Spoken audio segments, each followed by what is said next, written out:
as we get started today, Coach, there's so much going on across the entire landscape of HBCU football, right?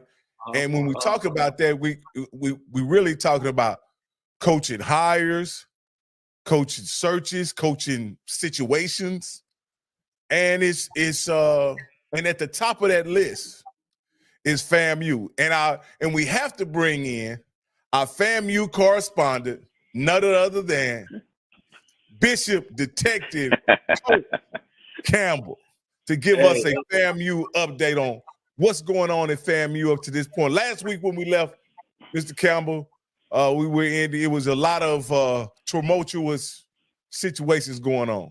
Can you give us some type of insight into what's going on at FAMU?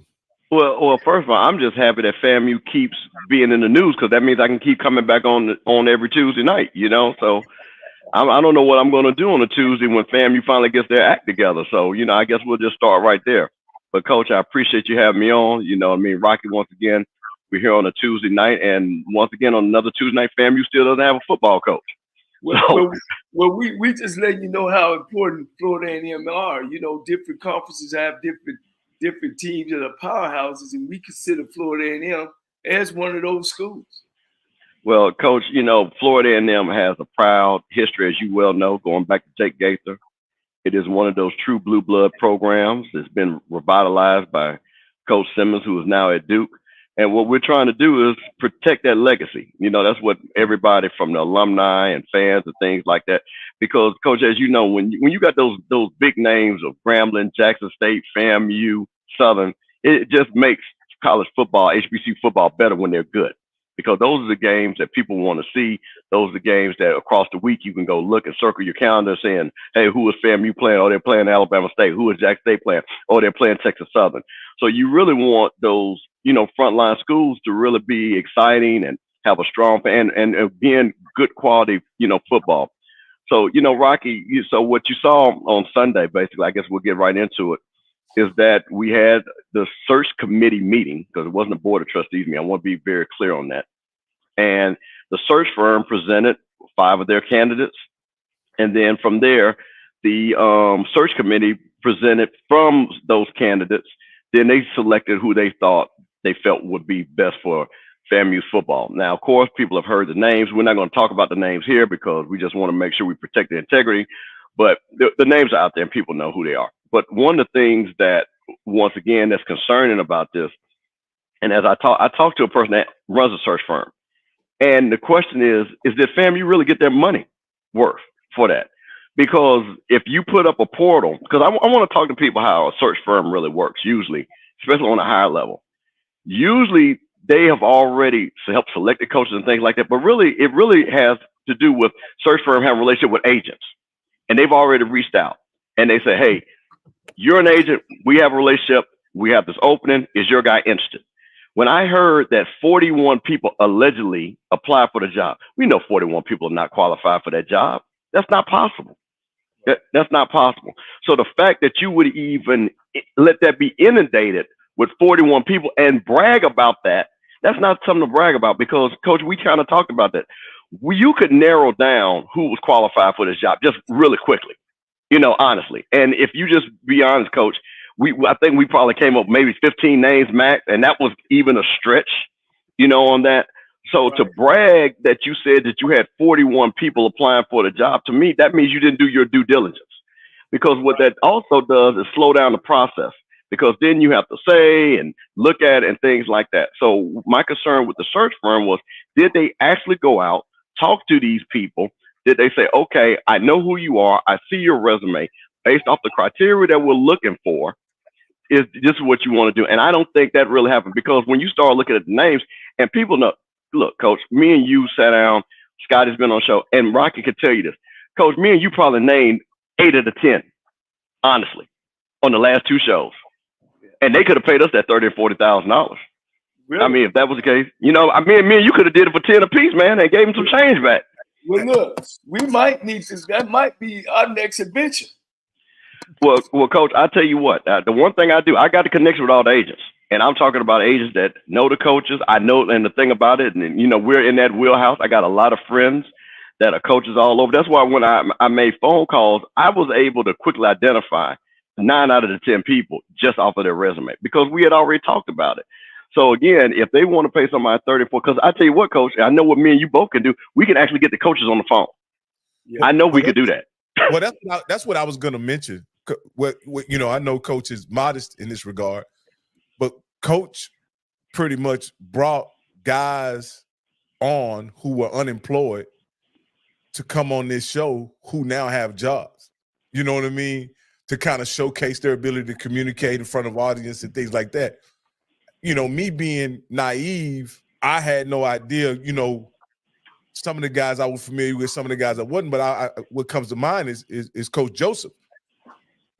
Coach Cole brought Coach Joseph, and I didn't at the time I didn't understand the relevance of Coach Joseph. He had coached in the SWAC and this, that, and the other, but at the time, Coach Cole knew that there were 2 vacancies of blue blood programs in the SWAC, and he wanted to get Coach Joseph in front of that audience, and lo and behold, Coach Joseph lands one of those jobs. I don't think that's by accident or coincidence. And so in a roundabout way, Coach, you are a search firm. Look, we got to get certified so we can make some money. One of the things that I've witnessed when you're talking about top level executives and they use search firms, what I thought they always did, the most important thing that search firms did is built a profile of a candidate that would work for said organization or company. You know what I mean? They build a profile focusing on a set of skills or a set of qualities that is required for that candidate at that organization, right? And so I don't know that they had enough time in between when they were hired and when they had the search committee meeting to really put together a comprehensive profile of the kind of coach and their attributes that's required to do a great job at FAMU. I'm not sure that there was enough time or much time spent on that if you were trying to simultaneously receive and sift over applications and also draw up a profile for a coach. It doesn't seem like that was done, in my opinion, Coach. Yeah, well, let's just cut through the chase. I mean, you said it earlier, Bishop. It's about agents, and I got my guy, and I got my guy, and I got my guy. And these search firms, it's a little different than being on LSU's campus or Duke's campus than HBCU's campus. Facilities are different. Kids are different. Let's face it, those Division I kids, they go into those Division I schools to play on the next level. On HBCU level, you might find you 2 or 3 of those kids or 4 or 5 of those kids, but most of those kids are there to graduate from school. So that at the end of the day, to me, all that is a smoke screen. I want my guy. If I'm an agent, I got 4 or 5 guys. Man, you want this job? Let me make a call. That don't make them the right person and the right guy for that job. And what happens again, HBCU coaches get left out that are ready, the next person up.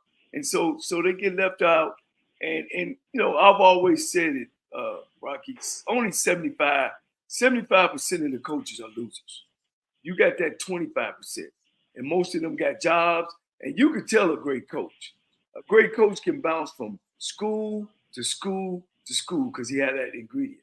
I was speaking to one of my friends today, and we kind of had a disagreement on what makes a great coach. He felt it was the institution. I told him I disagree with that. It's that individual. Everybody can. You can take mama's cooking, and it don't matter what kitchen she in. If she's a great fried chicken person, she gonna cook the best fried chicken. I just believe that. I believe some of it falls on the individual because you guys know, Bishop, you got to work around a lot of things in HBCU. A lot of things ain't in place. And you got to be able to have been those places, identify those things, and be able to move forward in the HBCU program. it's not ready made. You know, when you walk into an HBCU job, it's not like just add water. You know, hey, Rock, I cook hell of a some pancakes. Aunt your mama just add water pancakes, but I throw me a little butter in there, you know, and a little milk, and I get them going. I make them real thin. You know what I'm saying? That's my ingredient. So anywhere I go, you have to. What you're saying is you have to. There's no just add water solution at the HBCU level, and I'll bring up a point that I think that was completely overlooked about the candidates that were. I'll put it like this: the search firm, in my opinion, should have made it a priority that anybody who was a candidate for this job has some type of recruiting connection to the state of Florida. And that should have been detailed on the person's resume is what's your recruiting connection, what's your history, you know what I mean? Because that's essential, in my opinion, to success at FAMU. Like you can be whoever, you can be whatever coach, you can have the greatest X's and O's guys you want to. But until you can get those kids from Florida to buy into FAMU, I think FAMU, you know, is going to suffer as a program, as you have said in the past, Mr. Campbell. Florida recruiting base is essential to the success of FAMU, and anybody who holds that position must have a plan to get those Florida recruits. Well, I want to make one quick point. I saw somebody said I was delusional. I'm not delusional if the search firm says they specialize in finding coaches for this level. So how is that making me delusional? They said they specialize on looking for coaches at this level. So that means they should have a Rolodex, and be it lawyers, agents, people that represent them, to find those players. So I'm not delusional. They said that's what they do, not me. So again, I don't understand what that point was made. Because again, a $250,000 job, according to them, they had 41 people apply for it. So clearly people wanted the job. We knew 10 people that they referred. So it's all relative to the levels that you're on. So my point of it is that if this firm says, hey, we at this price, we can. Oops, I think I just lost you guys. No, you there? You good? You back? We can hear you. Now, I'm sure he's going to come. Well, let me say this, Rocky. In this firm talking about where we good. I want to know how many championship coaches. I'm about championships, coach. That's I what ain't about just getting a guy in a slot. You can find plenty of jobs, and put them at a head job. I want a champion. I want what my program need. My program need a championship coach. Championship coach know how to recruit, know how it's important, know the importance of recruiting his base, like you say, some type of Florida tie. And that's what I want. I want a championship guy. You know, I don't want Florida A&M ain't no startup program. Let me ask you this, Coach. Now, I watched every minute of the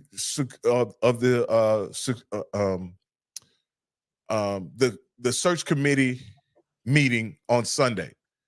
One thing that the search firm mentioned is that there were a lot of guys on there with hardware who had won championships, so on and so forth. And a couple guys that had applied, they mentioned that those coaches had won championships in the SWAC. You know, other coaches they mentioned that had hardware from other conferences, right? And so with that being said, it was, even at this point, it was a popular job because there were championship coaches who had applied for this job. So this is, like, to your point, Coach, this is I like to know.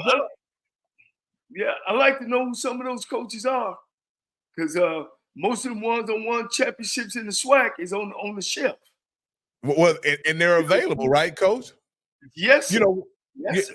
You know, during the search committee meeting, we were able to kind of deduce or surmise certain people who may have applied, right? Right. And I won't mention anybody who doesn't have who currently has a job, but when they said this person had won 2 championships in the SWAC, that really narrows it down as to who that candidate was. You know, I think it was candidate 14. They talking about this guy's recently won 2 championships in the SWAC. Like when you think about that, who has won 2 championships? And right off the top of the dome, what comes to mind is I want to say Coach Fobbs and Coach McNair. Right. Were they candidates for this job? That's because I think both of those guys have at least 2 championships for sure. And then there were other candidates who had championships at the HBCU level. Could be at a lower level. It could be in the MEAC, and a lot of people suggested that, I wasn't familiar with, I'm familiar with the name Rod Broadway, but he seemed like he had retired some time ago. And then they mentioned the name Sam Washington and things like that as him being a potential candidate based on the description of the candidates who had applied, because they did mention some of their credentials. What I was mentioning to Coach, Mr. Campbell, was that during the call, several of the firm mentioned that there was a candidate who had recently won 2 SWAC championships. You know what I mean? And that kind of narrows it. That really narrows the. Yeah. That's why I was like, it was ludicrous to think that you didn't know who that was. You know what I mean? So yeah, I mean, how many people have won SWAC championships that are, again, that are still coaching, or well, I guess you consider that person not coaching. But again, I mean, Coach Fobbs won 2 SWAC championships, so that would be him. Coach Sanders would be 2. He's at Colorado. He ain't coming. Then you got, and I'll just say you got Fred McNair. I mean, so it doesn't get where. Here's my thing now. Okay, we narrowed down championships. Now I want to know, does he fit what we do? You know what I mean, or what we want? Can he sell the university? He can't come in there looking down at the ground and pick feet. For me, I like a guy with swag. I like a guy with confidence. I like a guy that knows what he's doing, when he gets in that slot. I don't want no guy that can't get up and speak and go help me raise some money. So, yeah, that narrows it down as well, too. You know what I'm saying? So those are things that and has he won here, picked this stuff up, went over here, played, has he won there? Has he won there? And has he been in the position of being in control? That's just what when I'm thinking about, when you talk about Florida A&M, when you talk about a guy that can pick his system up, will his system work here? Usually a guy have a winning system, he can go anywhere and win. Well, Coach, that's the thing, and I think that's why to me it was disingenuous to say that you had all these candidates, because what you just said, all these candidates not fit that profile that you just mentioned. They don't fit the profile. So when you start narrowing down, and then what Rocky said, can you recruit the state of Florida? Have you recruited the state of Florida? How many players have you on your team? Do you know the coaches in the state of Florida? All those things start narrowing it down. And then what's upsetting, I guess, for a lot of people, you got people on the staff that start checking these boxes off. You know what I mean? They start checking these boxes off. And then you say, well, okay, let me open it up. And that's great. But then it goes back to my point. Coach and I named, it was only about 10 qualified candidates that could go. Then you got to ask the honest question, which I've said, and I asked Coach said he was on. I've been Coach Fred. If you got a coach and the player saying, if that guy comes 30 or 40 of us out the door, that has got to come into play. Well, see, now that's where the athletic director comes into play. And I know y'all don't want to make a decision, but I guess she already did, is, do I want to blow this ship up? We just come off the national championship. Do I want to keep this game going? So then what? Now I'm looking at my assistants, you know what I mean? Or I'm looking at a guy that's going to come in and keep everything in place. It's just the AD's philosophy. Or am I going to blow the ship up, go outside, and get a coach? In my mind, I think things is already there. I think one of those assistant coaches, we shouldn't even be here to be honest. One of those assistants should have got a head job and maybe gave him 2 years with a rollover of 2 if he continues it, you know what I mean? Or after 2 years, if he don't get it done, then he got a 3rd year and he out. we shouldn't even really be here. Or let's be perfectly honest. I think there's a scenario where a AD with a vision and a purpose can come in and say, hey, we're not going to keep the current staff for whatever reason, right? Let the kids know we're going to take a different direction in choosing a new coach. That way the kids get an opportunity to enter the portal if they choose.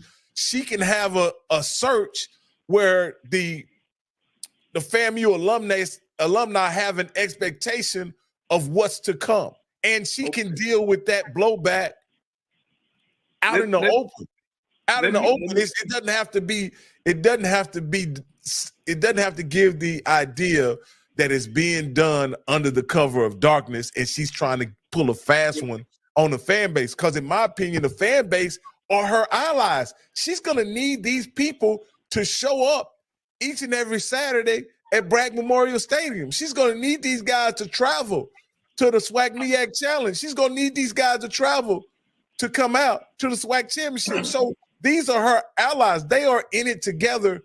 And for whatever reason, it doesn't seem as if she feels that she's an advocate for the fan base at all, man. She feels like she wants to just go out on this as Lone Ranger. Let me say this. Y'all seatbelt on? We're at the top of the roller coaster. Now, my sources tell me, and I guess it's backing her, you had 6 police arrests on the football team. Your APR is at its lowest. I don't know if you know that, Mr. Campbell. I don't know if you know that, Rocky, but that's what my sources are telling me. Okay. So let me finish for a minute. Okay, yeah. Of course, that ain't nothing that you want to try to get out in the public, and I don't know if she was trying to hack some of that. You know what I mean? But when now we're blow up the ship, I might even help her light the fire. You know what I'm saying? But go ahead, Mr. Campbell. Well, here's the thing. APR is not, you can't hide that, okay? So we knew what the APR, but Coach Simmons just reported, and let's talk about that. Our next APR report, according to Coach Simmons, it's the only thing I can go on because it hasn't been official from the NCAA, is going to be 950, okay? So that means right there, it's already moving in the right direction. She was brought in to be the compliance person. So she can't sit back and say, so we've gone from 898 to 950, and then we should be going, and then we have another 950. So that means we're going in the right direction. So I guess for me, the problem is that part of APR is putting in guardrails and having people in compliance, making sure people go into class, making sure our students are taking the right classes to progress and graduation. That's what she's supposed to be hired for. Because again, if you want to sit back and not give the coach the tools to monitor that, then guess what you're doing? You're going to have the situation what we had. She was brought in for that. So my question is, you're going to say, well, I'm going to hire a coach that's focused on APR. I don't even know what that really means, because part of that, the coach is not a compliance officer. See, that's my thing. It's that he gonna make going to class a priority number one. What about the six arrests in the city? Kids got arrested. So, Coach, this is what I'll say, and I can't speak because I haven't seen that. Again, anytime somebody gets arrested, it's public record. You can't hide it. You know what I mean? So, and trust me, Tallahassee police is not going to do FAMU football players no favors. I'm just going to tell you that. So if we had 6 arrests, so if she's going to say, well, this team was out of control, then here's the thing, Coach, what I've said. Then be transparent with people. Because again, I've said this 1,000 times. If you're saying, hey, I'm looking at this, while we have done well on the field, we have not done well off the field. I think that might have something to do with what we have right now. I want to bring somebody in because we want to have both. Then sell your vision to people. Then make that be a priority. Let people understand that.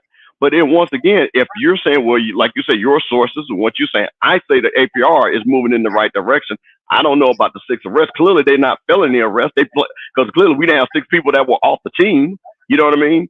And stuff like that. So again, when people say arrested, what were they arrested for? I got to give my young man from FAMU some credit on that. So Rocky, you the AD now. Your APR is maybe trending in the right direction. The team has had 6 arrests and whatever else is going on. Do you blow the ship up? Coach, here's me, Coach. Here's me. If I'm the AD, I make whatever I make. I have a family to take care of. And I'll say this.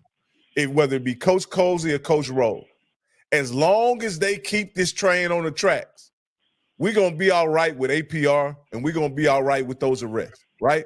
Because at the end of the day, you can have a straight A football team. You can have no arrest in 5-10 years. But if you don't win football games, me and the coach are going home. Coach, see, I know the APR is important to quote unquote, but I've said it before on this show. Duke, Vanderbilt, Harvard, you don't win football games, they'll let you play your contract out and they'll go find somebody else. So that's for the public's eye, and that's that. But at the end of the day, I believe in what you say, Rocky. You got to win football games. So I have a very good friend who is a Division I Power 5 coach, and he works with APR in some regard. And the fact of the matter is, you got to find guys who can go to class and achieve and play football. That's the challenge of every school.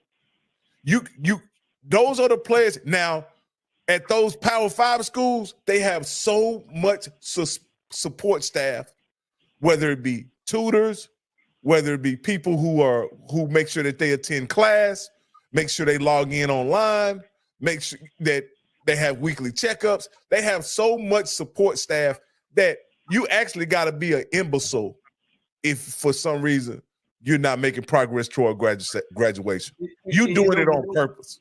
And those guys who can't is not making progress toward graduation, they unceremoniously release those guys if they can't do that, because they understand at that point you're not going to be eligible to play. I don't care if you run a 4.3 and you're 6'9", 250 pounds.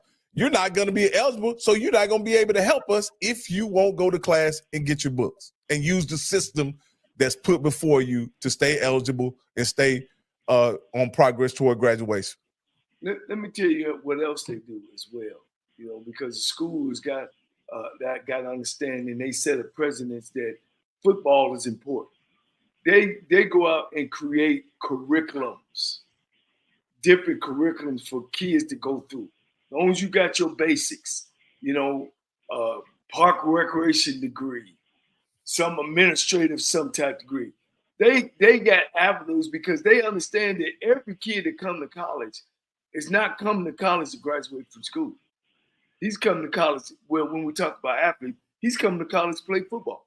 We're talking about football players. So they created avenues that a kid can migrate through and not only play football, he gets some type of degree while he's there. So, and I think at HBCUs, we don't have that.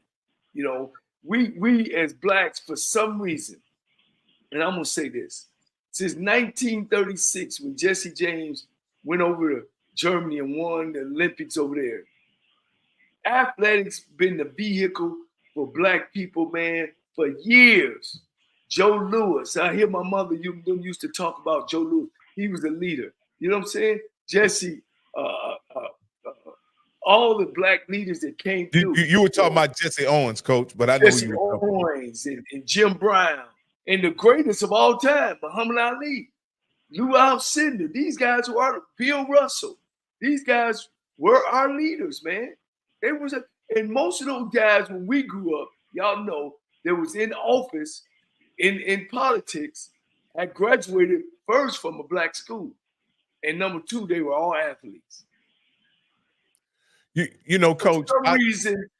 For some reason, we try to push athletics to the side. Like you always say, Rocky, we don't take it. We don't make it important. We always talk about academics. Believe me, it's important. and it's going to carry you longer. But athletics is just as important to make those schools valuable, where we get the best. But good, that's what I want to finish on that. I'll let the representative from the #1 HBCU in the country speak. Now I'm gonna keep on letting y'all get away with that, but okay. Well, it is. But I think again, Bishop Bonnet. Hey, we put him off the show. No, I'm just go ahead, Coach. Yeah, I think Bishop Bonnet, who's in the chat, who represented Florida A&M at the highest level, both in the classroom and on the field, just said it best. He has seen it. He understands it. He has a job now. I think, Coach, what HBCUs have done, and I think they've done very well, they have prepared our athletes better than Power Fives. I'm just going to be honest with you. I think we prepare them better. I've seen it. I'll tell you this in a quick story, and I think I told you. I had a friend of mine who played in the NFL at Texas A&M. I have a Kevin Smith and all those guys, Quentin Correa, all those guys. I knew all those guys. And I had a friend of mine that played on that team with them. He said, Steve, you know what? I went to Texas A&M. I didn't get nothing from Texas A&M. I get more job opportunity from people that went to Prairie View, that played football, that I played at high school with from Prairie View, than I get from anybody from A&M. So that says a lot, just that alone, what we do with what we have. So I think, again, and I want to be specific about FAMU. I think FAMU had an issue with APR. We did. I mean, it's just public knowledge. I think, once again, the year before the AD got there, because the team met with Dr. Robinson, they started putting compliance up. They made sure that the players were taken care of. We moved forward. Then they hired AD Sykes. I'm pretty sure she put a focus on that.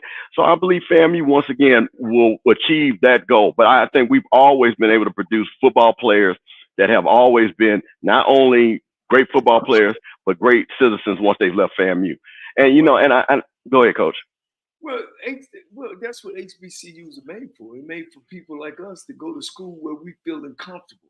We see people who look like us. We talk about people who look like us, who understand us and guide us. When you went to Power 5 schools, I mess with my brother all the time. He finished from the University of Nebraska. I said, well, how many times have you been to the University of Nebraska? And I laughed. I said, man, I can go back today, 40 years later, and somebody on that campus gonna know me. If my brother go to Nebraska, he'd be stuck in the middle and in the student center. So ain't no question that graduates from HBCUs, man, are way more prepared. And we, of course, we talking about the mass than guys that go to those Power 5 schools. Well, I think, and this is something, you know, just to say, I have a daughter that's going to Prairie View. So, but before she went to Prairie View, we did extensive research about what HBCU education meant, what going to Prairie View in particular meant to her and her field that she was going into. And when you're talking about how Black people perform on the job, right? They even though they represent only 25% of the total student population, right? They far and away, when you talk about measurables, right? You know, things like salary and executive positions and all they by far represent the majority of the high performing employees out there in the workforce right now. I'll just put it like that. Not to shade someone with a PWI education, but when you just simply say, what are PWIs doing versus what are HBCUs doing, and whatever metric you want to use, measure an employee by, HBCU graduates are outperforming PWI graduates, considering they only represent 25% of the Black student population. I don't want to get political, and that's why when you hear, but the only thing about it is we don't reach those CEO spots like we should. You know, we don't get paid as much as money as our counterpart. And surely we got Nikki Haley running around talking about the United States is not prejudiced. You know, I'm totally against that. She got to understand, I don't know what she looking, when you look at the top 100 CEOs in the country and over 50% of them are Caucasian, what is she talking about? Did none of us have achieved those type of numbers? Well, I'll use you and your brother, for instance, Coach Cole, you and LC Cole. You guys both achieved head coaching positions where? At Black college football.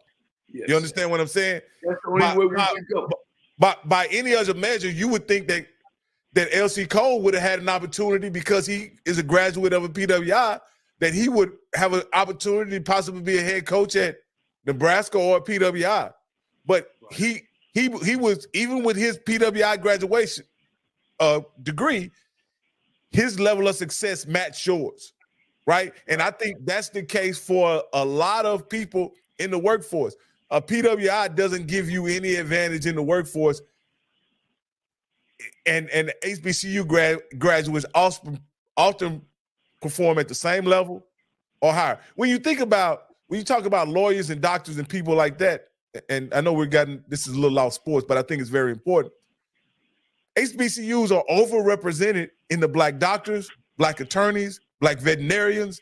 There's so many professions that they're overrepresented in, considering what I say. HBCUs only represent 25% of the total Black student population. And when you think about half of the doctors, half of the attorneys, 75% of the veterinarians, all come from HBCUs, I think that's quite remarkable. Go ahead. And I'm going to go back and take it back to athletics. Then why are these athletic directors and these presidents in HBCUs always want to go after a guy with some NFL or NBA? Oh, if he play pro, he can come in. Here's the keys to our car. You come in and be our head football coach. Why we think that if you got played in the NBA or the NFL, that you qualified to come back and be the head coach of a school? And then they pay you more from the guy who graduates from HBCU. Coach Campbell, come. Well, that's easy. That's easy, Coach. And we talked. No, I'm going to answer that, because let's talk about the search firm. That requires you to have the knowledge of who the good coaches that are upcoming at all levels. So that requires you to network. That means you talk to other athletic directors. That means you talk to conference commissioners and things like that. So the easy way out, because you haven't done your homework, because you don't know this space, you don't understand the space. Hey, let me go hire football player A. Because I don't want to disrespect nobody. You know what I mean? Let's hire football player A. But see, this goes back to my point. We're not even incubating. We are not even, because the question should have been, this is what the commissioner should have did, right? From the SWAC, McClellan. He should have said AD Sykes, hey, you know what? I've got 5 coordinators in our conference that should interview for the job. Just to interview, just so you know who they are. Let me put those guys. The MEAC commissioner should have said, I've got 5 DCs or 2 DCs or 1 DC that I think that could be great, because that's how everybody else moves up. But again, if you're not giving people this list of people that are potential, because honestly, those are the people that's going to stay longer. Those are the people that are going to help build the program. Because if you get a guy that really has no connection, no understanding, they're taking this job because, oh, I want to skip, you know, I mean, I really want to jump the line, right? I'm a guy, I don't want to be a position coach here. I don't want to be a recruiter here. I just want to be a head coach because of my name, which is actually kind of disrespectful to understand. Because jobs to guys because he played pro, meaning what that have to do with leadership, perseverance, you know, project manager, directing kids, directing men.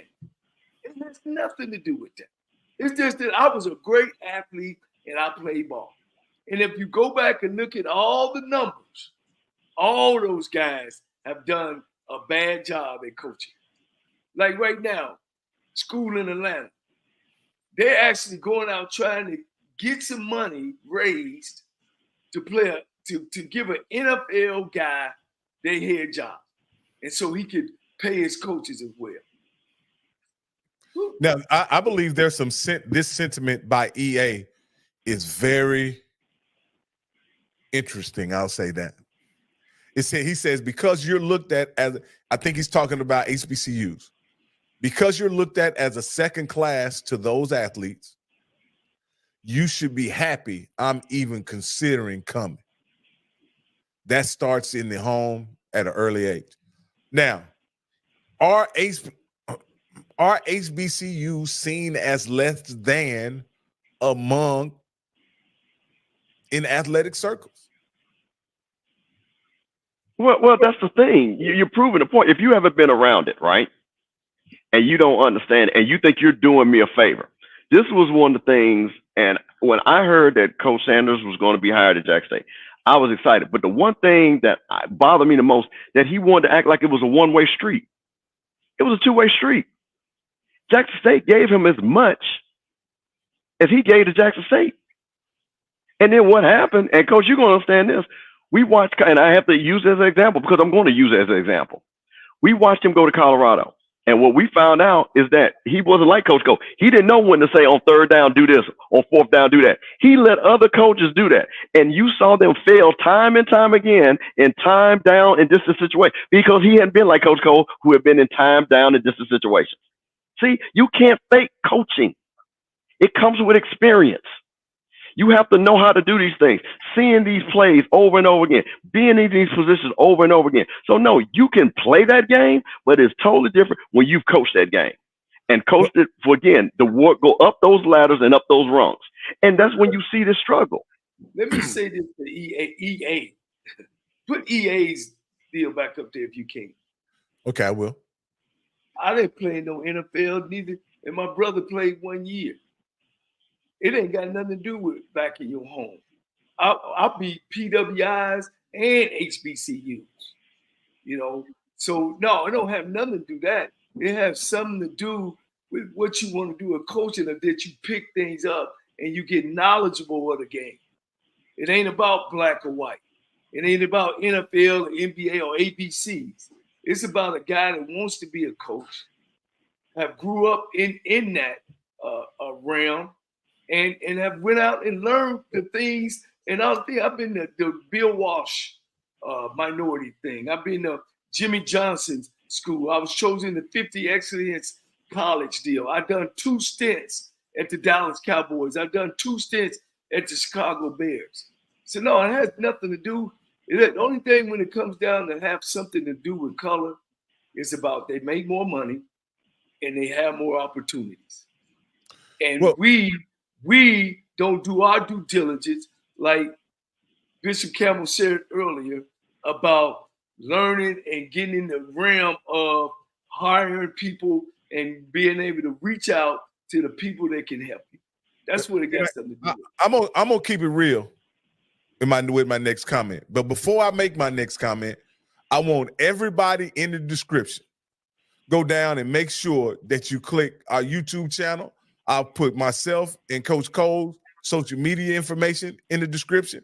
Make sure you follow us as well. But please make sure you like and subscribe to our channel. So, but this is what I'm going to say, Coach. The fact of the matter about HBCUs, and this is not consistent among all HBCUs, but I'll just say what I've discovered. Not all HBCUs are serious about football. Hit your money thing, Coach. Hit your money. But here's the deal that I'll say, and I'll say this. But here's even more importantly, even though you got schools like Duke, you got basketball schools that may not be serious about football the way that Alabama and Florida is, right? They still understand that football is a big business, and they treat football as such. So even when they're not serious about the actual committing to winning, right? At the level that Florida and Alabama, they certainly take the advantage and monetize their football programs as much as they possibly can within utilizing their football teams to gain support and backing from their alumni, their community, and their overall fan bases. And I think that's sometimes what I think HBCUs miss the ball, is that there is a huge segment of people like myself who would, if we knew what existed in HBCU football, if we knew what the experience was all about, right, we would be just as enthusiastic and passionate about it, whether or not we went to an HBCU or not. But for whatever reason, it's not marketed to Black people at large, and it's almost treated as an insular exclusive product that you don't charge for. You know what I mean? Like you don't charge a premium price for it. It's largely given away to those people who are HBCU supporters and fans. Here's one of the issues, and y'all add to this as well. Because at HBCUs, the football programs don't quote unquote make a lot of money. They make some money, but they don't make a lot of money to carry. Our administration, as you say, don't take them serious. But I think they're missing the point. It brings so much to the university. That's why all these schools are trying to start up a football program, Because at the end of the day, if you ain't gonna put money into the football program, then don't have a football program. And that's the problem here. These administrations who probably didn't play football when they came through, you know what I mean? Either some football player did something to them. Then when they get in these positions, they want to say who's in charge. The football coach on major colleges that have football programs is the face of the university. That's how important that position is. But we don't, at HBCUs, we don't see that. We think, like you said earlier, Coach Campbell, I'm lazy. I'm just going to go get me an NFL player. Or I'm going to go get me an NBA player. And not do the due diligence of getting the right person. We're giving away that person who's representing the university to anybody. And then you end up like we ended up at TSU, winning 12 games in 5 years, winning 26 games in 10 years. And we keep doing it over and over and over again. It's sickening. We need athletic directors, man, like a Patrick Simon that knows what to do and how to run a program and know what to do about winning in track and baseball and some of the non-revenue sports, because he put the money in football to be able to generate money. But that's let me get off that course, but that's the problem. That is the problem. We don't take their football programs and make sure that we do right, not by our feelings, but do the business side. We don't take care of the business side of it. All right, I'm going to be that guy, and I'm getting ready to do the political pushback. And I'm going to be the historian. So, Rocky, here's what I'm going to say, and I'm going to make this simple. Every HBCU in the SWAC is owed at least $500 million from getting cheated, okay? $500 million, minimum, every one of them. FAMU is owed $1.9 billion from the state of Florida. Not made up, owed, stolen from. You give FAMU $1.9 billion, what do you think our football program would look like? What do you think our facilities would look like? So then you say, well, you come in and you don't care. I'm gonna tell you this, they don't care about football at Vanderbilt. They don't. Jack State outdraws Vanderbilt. I tell you what though, them people at Jack State care about football. The people at Grambling care about football. You clearly see people at Florida A&M care about football. The people at Southern care about football. The people at Alabama State care about football. So I think what we do is we put us in a bucket where, hey, they don't care. Well, you know what? If I'm fighting for my survival, the first thing I'm worried about is eating. But hold up, Mr. Campbell. I just want to interject this. You bring up a very good point. But why doesn't Tiffany Sykes care about football, and she's responsible for football? Well, I'm not going to say, no, listen, see, no. I'm not going to say she doesn't care about football. What our issue is, and this goes back to communication, her vision and her direction doesn't look like the vision direction that we think it should. And I'm going to say we, the alumni. So this goes back to communication and things like that. This goes back to sitting down and letting people know what you're, because that kind of goes back, you know, and Rocky, if we get a chance, that's why I want you to pull up that headline with that article I sent you. I got it in the chamber. Yeah, because that's going to tie into, because if you talk to the alumni base and you tell us what your vision is, because you got to understand something. Look, and I'm telling you, and I'm proud of all these. I'm telling you that if there had been the same situation, it might not have been as much money, but I'm telling you, if you had a winning program down at Grambling, them folks would find some money. You got a winning program down at Southern, them folks will find some money. These people care about these programs. Same thing with FAMU. People are like, oh, I can't believe FAMU did. I knew that because we wanted a championship squad. Same thing. People from Jackson was finding all types of money to try to keep Dion, which was amazing. They were like, we're going to raise this, we're going to do this, because they saw championship football. So my point of it is that I don't believe her issue is about communication. It's not that. I believe she wants to be have an AD with a winning program. But again, it goes back to the communication of getting us to where we're trying to get to. What I'm saying about don't care, and I think Rocky will piggyback off of this. I'm not saying the alumni. I'm saying the administration, the people in control that don't go out and raise the funds, don't go out and do their job, and don't put the right enough money into the program. I just don't think we do that on the administrative side, not on the alumni side, on the administrative side. And that's why it's so important to choose the right head football coach to be able to go out and help sell the program and win football games. You know, Mr. Campbell, you sent me this is getting to that point. This is I don't know what to think of this. I read this, and this is what almost, is this? This is almost like she's put herself in an adversarial posture with the FAMU fan base, and as a leader, where does that work? Okay, Coach, I'm going to give you just a quick, reason why I have Rocky to bring this up. This article was written by clearly a friend of our athletic director, clearly a friend, because she said that she knew him. But go scroll back down, Rocky. Go back to the headline first. Go to the headline. Right there. FAMU alumni have met their match in 80 sites.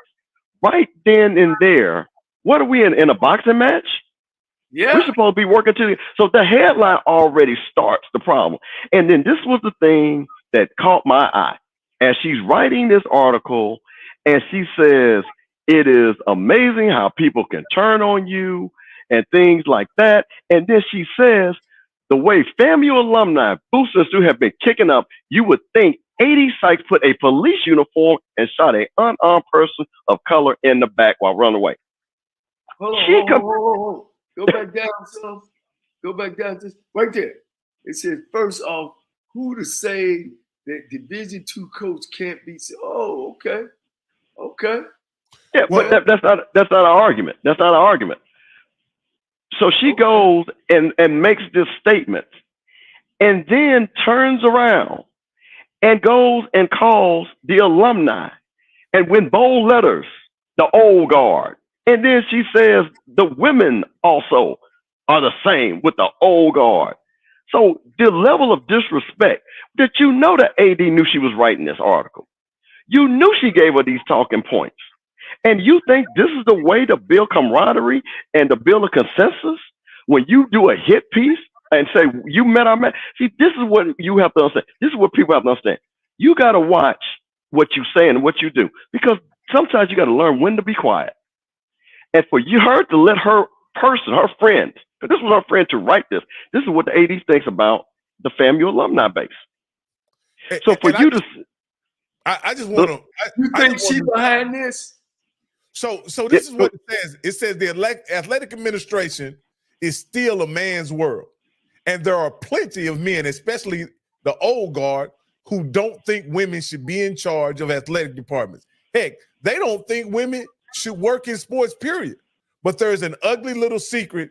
Some women, especially the old guard, feel the same way, and they can be vicious. But these rattlers have met their match. So here's my point, and this is why this article is disingenuous, right? This article makes it seem like the fact that Tiffany Sykes is a woman, being a woman, is the issue. Her being a woman is not an issue, and it's never been an issue since she's been on campus, as far as I know. The issue is that she, and I'll say this, has been adversarial with the fan base and alumni since the day she stepped on campus, and that's Rocky talking. Y'all know where this article coming out of? Big part. North Carolina. Yeah, it's coming out of Charlotte. Yeah. This is her friend. But and Jamie Walker said it's a chess move. That's a bad chess move. Horrible chess because move. PR 101 tells you the first thing that you don't do is to disrespect those that you actually asked for money and came and gave you money. Do you think, and then say met their match? We have people in C-suite levels. Are you matching them? We have people that are mayors. Are you matching them? We have people that have produced multi-million. Are you matching them? So the level, so when you go and you have your friend write this article, you know what? Okay, let me say this to everybody. You know what she should have said if I was going to write this article? Tiffany Dawn Sykes has a job to hire the next AD. She loves being at FAMU. She's looking for the next coach to be at FAMU to win a championship. She has worked with the outstanding alumni at Florida A&M University, and she wants to make them proud. That's the article she should have wrote.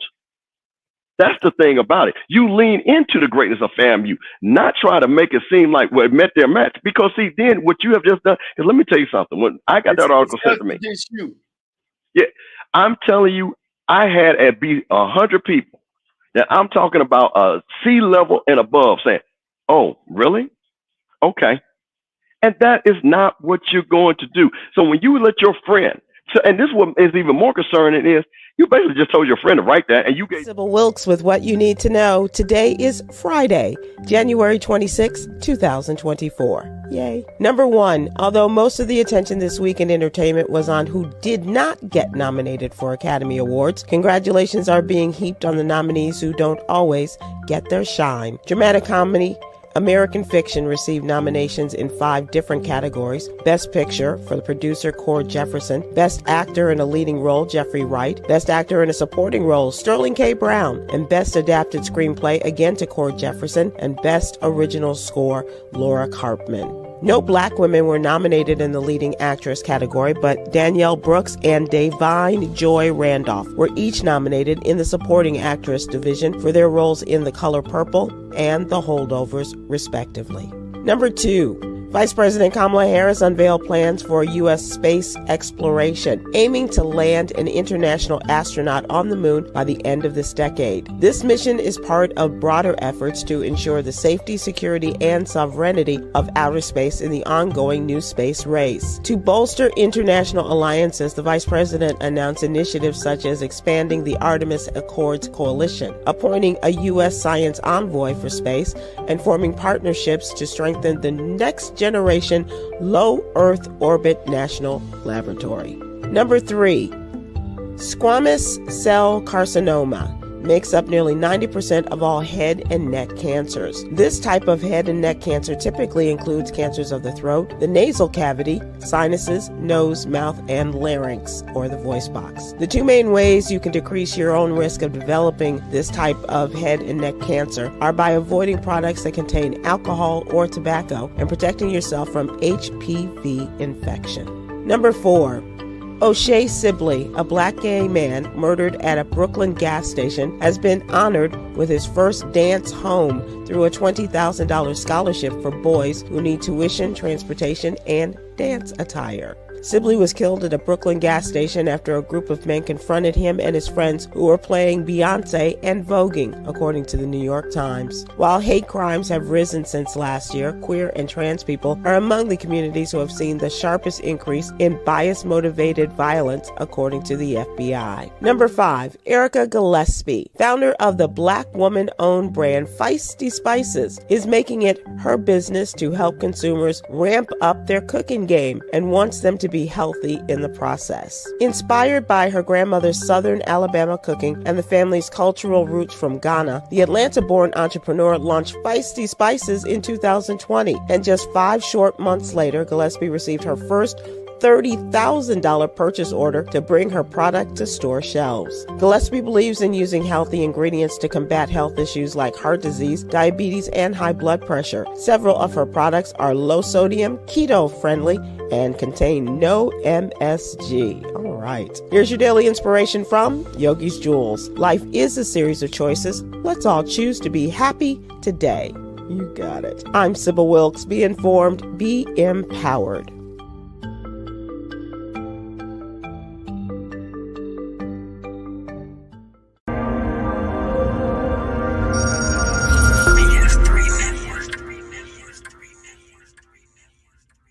BS3 Network, changing the way you watch TV.